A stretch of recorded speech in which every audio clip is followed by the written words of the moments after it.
Oi, pessoal do quarto ano. Hoje nós vamos fazer a avaliação da aprendizagem em processo de língua portuguesa. Então, primeira coisa, vocês vão preencher aí, ó, turma, data, que é o dia, o mês e o ano. A turma é a letra da tua turma, A, B, C, D, E, tá certo? O nome da escola, o seu nome. E depois que você fizer todas as questões, você vai marcar aqui no gabarito. Olha só como eu fiz, ó. Por exemplo, eu fui lá no caderno, vi a questão 1 e vi que era a letra D. Isso é um exemplo, tá, gente? Não é a resposta. Aí eu vi que era a letra D, eu vim aqui e marquei. Na 2 eu fui lá, vi que era B, marquei aqui. Marca lá e marca aqui, para você ter um controle melhor. Na 3 eu vi que era A, fiz um xizinho. Na 4 vi que era D, fiz um xizinho. Aí você vai fazer em todas as que são de alternativa. Só a 13 e a 16 que são escritas. Aí o que vocês vão fazer? Vocês vão mandar as fotos das alternativas desse gabarito aqui e vai mandar da 13, da 16 e da escrita do final do texto para nós, professoras, podermos corrigir, tá ok? Então, vocês vão mandar a foto, tá certo? Então, vamos começar, hein? Ah, outra coisa, vocês podem pausar o vídeo para fazer a resposta e depois dar o play novamente, tá bom? Quiser voltar, também dá para voltar. Então, vamos começar.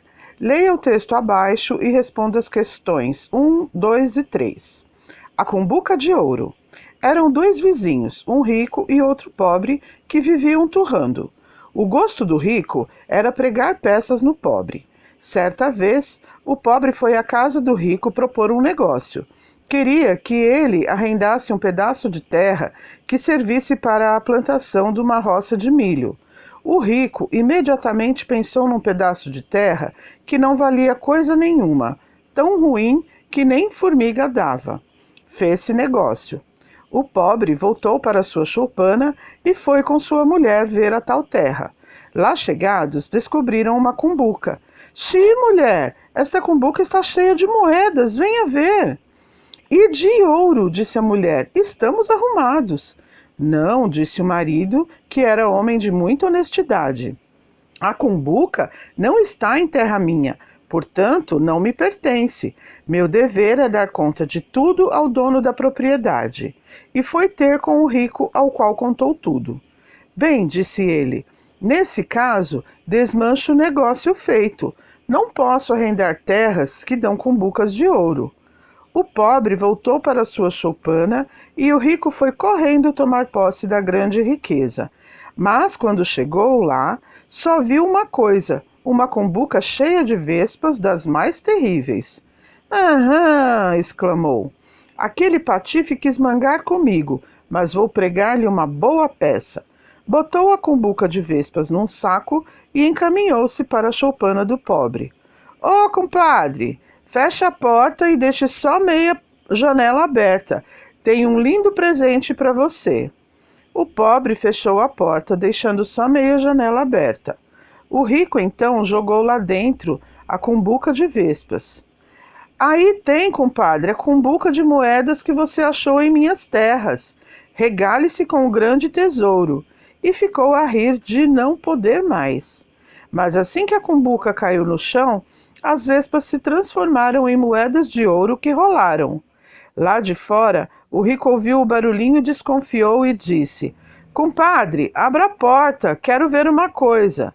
Mas o pobre respondeu: Não caia nessa, estou aqui que nem sei o que fazer com tantas vespas em cima. Não quero que elas ferrem o meu bom vizinho. Fuja, compadre. E foi assim que o pobre ficou rico e o rico ficou ridículo. Monteiro Lobato. Então vamos às questões. Questão 1.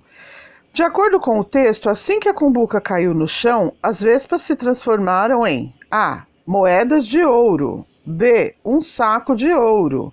C. Um lindo presente. D. Um grande negócio. Aqui você pode pausar para fazer a resposta. Em todas as questões, você pode dar uma pausa, responder e depois continuar. Questão 2. O objetivo do texto é A. Contar a história de uma cumbuca de ouro. B. Instruir como cuidar de uma cumbuca de ouro. C. Informar sobre a vida de um rico e de um pobre. D. Divulgar a descoberta de uma cumbuca de ouro. Questão 3. No texto, a expressão utilizada no primeiro parágrafo, viviam turrando, pode ser substituída por viviam A. Brigando, B. Dialogando, C. Trabalhando, D. Conversando. Vamos para a próxima. Leia o texto e responda as questões 4, 5 e 6. Atim! Você sabe por que espirramos? Por Paula Renata Fontoura. Pode ser por gripe, por alergia ou por olhar diretamente para o sol. Mas por que espirramos? A pergunta ronda a humanidade há milhares de anos. Não é à toa que em diversas culturas, desde os tempos do Império Romano, temos o costume de dizer saúde para quem espirra. Esse costume milenar expressa o desejo pelo bem-estar da pessoa que espirra e a preocupação do que pode vir a acontecer com ela.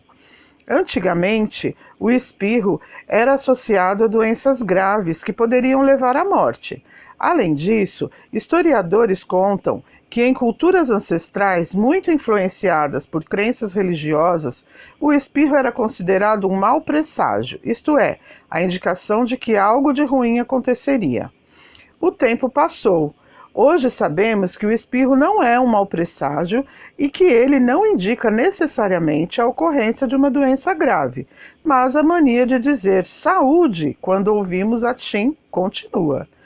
O espirro é uma reação involuntária do nosso organismo, provocada principalmente pela presença de micro-organismos em nossas vias respiratórias, isto é, no nariz, na garganta e na boca. Esses micro-organismos podem ser vírus ou bactérias relacionados a doenças como gripes e resfriados, ou partículas como pólen e poeira que incomodam bastante quem tem alergia a essas substâncias. Quando o nosso organismo detecta a presença desses micro-organismos, providencia um espirro, um forte jato de ar que sai pelo nariz e a boca e pode chegar a até 160 km por hora. Junto com todo esse ar, lá se vão os micro-organismos intrusos. Vamos às questões. Questão 4. Ao analisarmos o texto, nota-se que ele trata A. Do porquê espirramos. B. Do costume de dizermos saúde. C. Da velocidade que pode atingir um espirro. D. Dos micro-organismos em nossas vias respiratórias. Questão 5. A palavra ele em destaque no texto se refere ao A. Espirro, B. Mau presságio, C. Nosso organismo, D. Micro-organismo. Nesta questão, em todas as questões, eu aconselho, se deu dúvida, volta no texto, tá? Volta aqui no texto, lê e vai fazer a sua resposta. Questão 6. Leia o texto e responda a questão. Para economizar água, tomo banho em 5 minutos. Eu, para economizar, tomo em 3 minutos e meio. Ganhei! No terceiro quadrinho, Cascão afirma que ganhou, pois provavelmente A. Toma mais banhos que seus colegas. B. Gasta muito tempo tomando banhos. C. Evita tomar banhos, pois não gosta de água. D. Adora tomar banhos bem rápidos todos os dias. Continuando. Esse texto, nós vamos responder as questões 7, 8, 9 e 10. Então, vamos prestar muita atenção. Prática e versátil, a mochila já faz parte do nosso dia a dia. Muito mais espaçosas que as bolsas comuns, elas são úteis para levar o material da escola, os equipamentos de alpinismo ou o notebook ao trabalho, por exemplo. Por estas e outras, quem teve a ideia brilhante de criar a mochila mereceria um prêmio. Uma das principais teorias é a de que na época em que os homens ainda caçavam, usavam mochilas feitas de couro dos animais capturados para carregar a caça e os equipamentos. Com o tempo, as mochilas passaram a ser utilizadas para outros objetivos, como carregar estoques militares dos exércitos nos Estados Unidos e na Alemanha. Também se tornaram mais leves, compactas e fabricadas com materiais que atendessem a estes requisitos, como o nylon. Dizem que antes disso, elas já foram feitas com estruturas de madeira ou alumínio. O inventor responsável por dar origem à mochila como conhecemos hoje era um apaixonado alpinista chamado Dick Kelty. Em 1952, com a ajuda de sua esposa, Kelty tornou a fabricação de mochilas um negócio e adicionou a este acessório alças almofadadas e bolsos com zíper. Questão 7. Qual é o assunto desse texto? A. A origem da mochila. B. A utilidade das bolsas. C. A atividade de caça do homem. D. A experiência do alpinista Dick Kelty.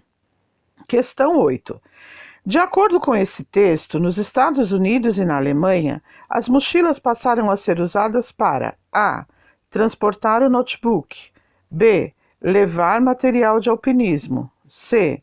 Guardar animais capturados. D. Carregar estoques militares. Questão 9. Esse texto foi escrito para A. Ensinar uma tarefa.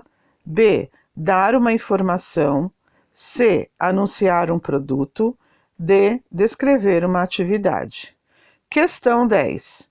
A palavra elas em destaque no texto se refere a caça, B. Bolsas, C. Teorias, D. Mochilas. Saliento aqui que, se der dúvida, leia o texto novamente, tá bom? Leia o texto e responda as questões 11 e 12. A incapacidade de ser verdadeiro. Paulo tinha fama de mentiroso. Um dia chegou em casa dizendo que vira no campo 2 dragões da independência, cuspindo fogo e lendo fotonovelas. A mãe botou-o de castigo, mas na semana seguinte ele veio contando que caíra no pátio da escola um pedaço de lua todo cheio de buraquinhos feito um queijo. Ele provou e tinha gosto de queijo.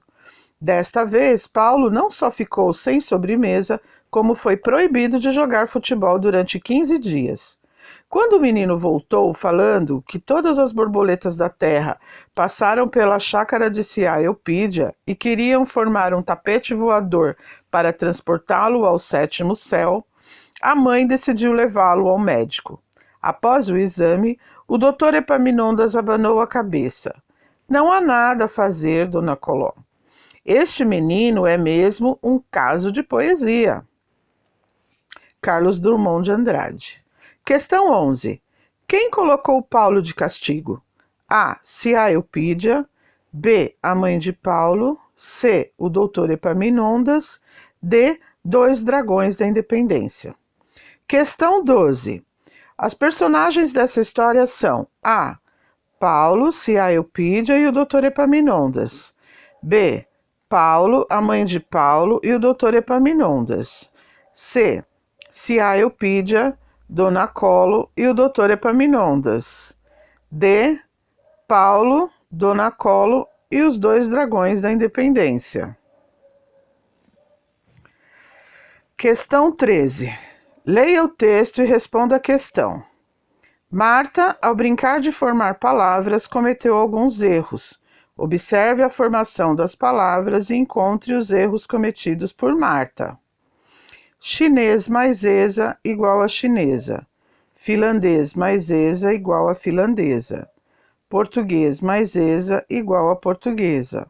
Holandês mais esa igual a holandesa. Japonês mais esa igual a japonesa. Polonês mais esa igual a polonesa. E aqui nessas linhas vocês vão escrever quais foram os erros de Marta. Questão 14. Leia o texto e responda a questão. Paulo está jogando com Ricardo um jogo da velha baseado nas regras ortográficas que aprendeu em sua escola. Cada um deles tem uma cartela.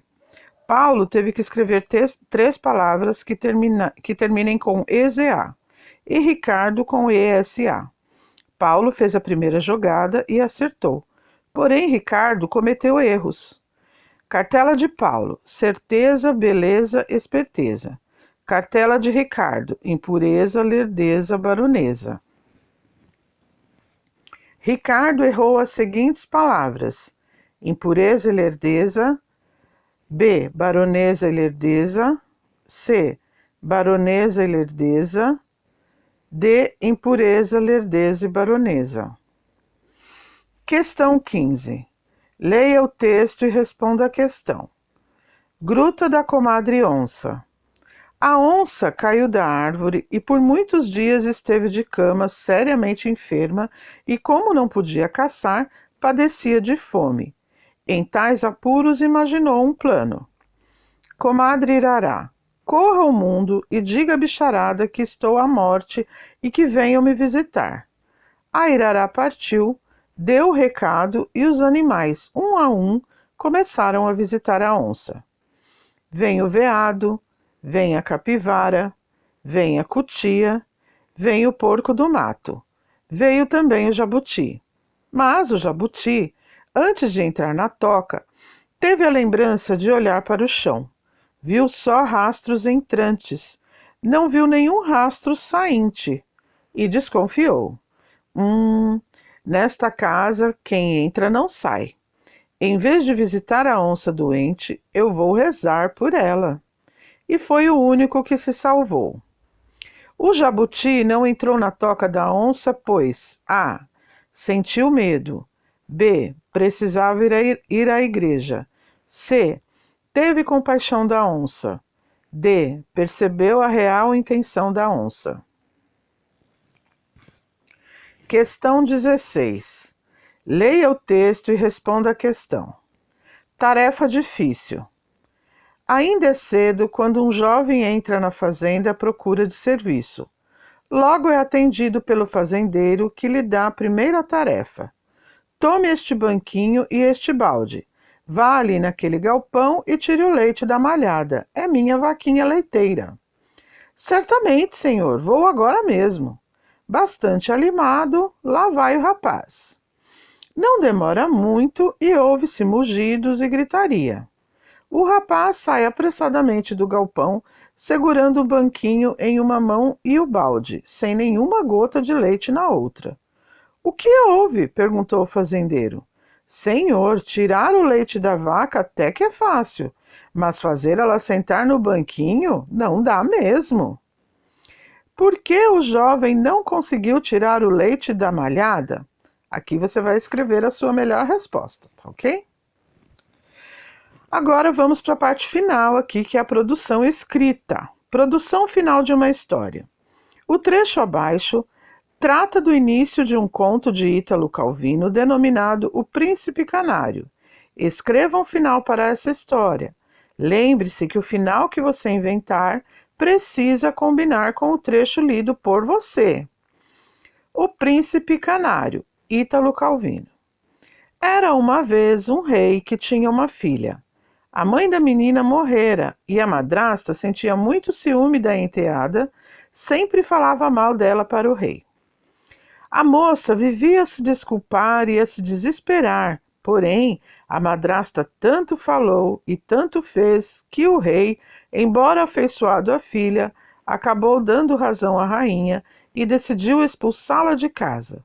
Contudo, disse que ela deveria ficar em um lugar no qual se instalasse bem, pois não admitiria que fosse maltratada. Quanto a isso, disse a madrasta, fique tranquilo, não pense mais no caso. E mandou encerrar a moça num castelo no meio do bosque.